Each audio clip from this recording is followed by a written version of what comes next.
Thinking about upgrading to the latest motorcycle model? Before you do, watch this video to find out why newer isn't always better and why sticking with an older model might be the better choice.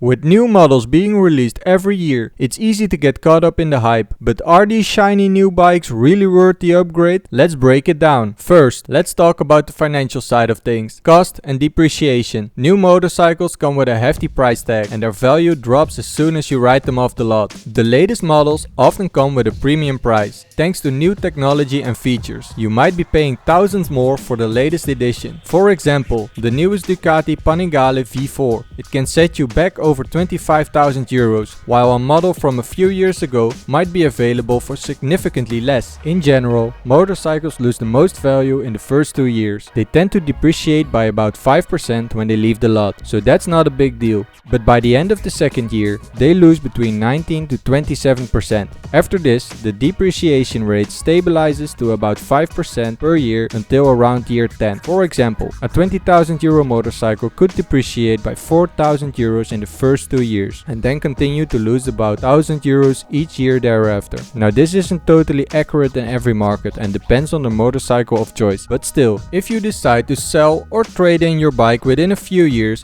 you will not get back what you paid, especially with newer models constantly being released. The market is flooded with new models every year, making it harder to get a good resale price for your slightly older bike. Next, let's consider the reliability of older bikes. Many older models have proven their durability and reliability over time. Old motorcycles have a track record you can research. You can find reviews, user experiences and long-term reliability data. Bikes like the Honda CB750 or the Yamaha VMAX are known for their bulletproof reliability because they've been on the market long enough for any significant issues to be identified and addressed. For new bikes, it takes time for common issues and recalls to surface. Older ones have been tested by thousands of riders and common problems are well documented and often resolved. This makes it easier to know what to expect in terms of maintenance and potential problems. Aftermarket parts are also more readily available and there are plenty of resources for troubleshooting and repairs. You can find forums, YouTube videos and guides for almost any repair or modification you need to make, which can save you money and time compared to relying on a dealership for support. Another point to consider is the nature of upgrades in new models. Not all new features are groundbreaking and many are incremental improvements. Often new bikes feature minor tweaks rather than revolutionary changes. These can include slight design changes, minor engine tuning or new color options. For instance, a new bike might have a slightly better suspension or a few extra horsepower, but these changes might not be noticeable for everyday riding. Manufacturers spend a lot on marketing to make these changes seem more significant than they are. The reality is that last year's model might be just as good. The difference in performance between a 23 and a 24 model of the same bike might be negligible for most riders. Many new features can be retrofitted to older models, especially when it comes to technology and accessories. For example, your dealer can often update the software on your bike's display, or sometimes you can add aftermarket parts that offer similar functionality to the latest model's features. Comfort and familiarity with your current bike is another factor. Switching to a new model means adapting to new ergonomics, controls and handling. Every bike feels different.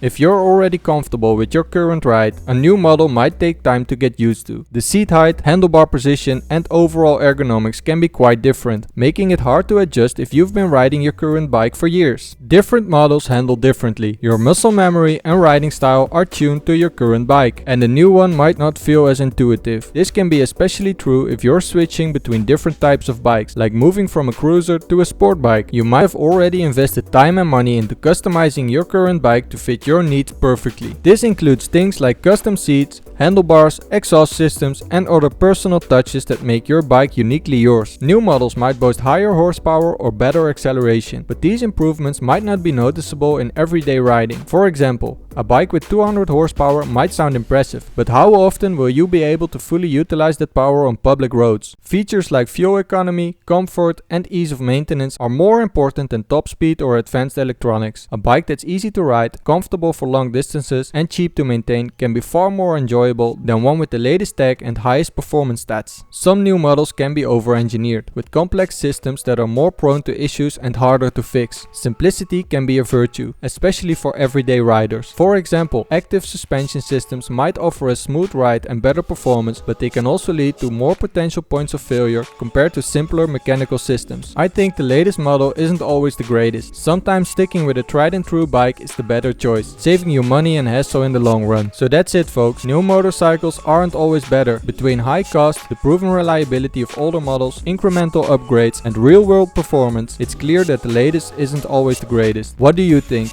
Do you prefer sticking with a bike you know, or are you chasing the latest model? Drop your thoughts in the comments, smash that like button if you found this useful and subscribe for more videos.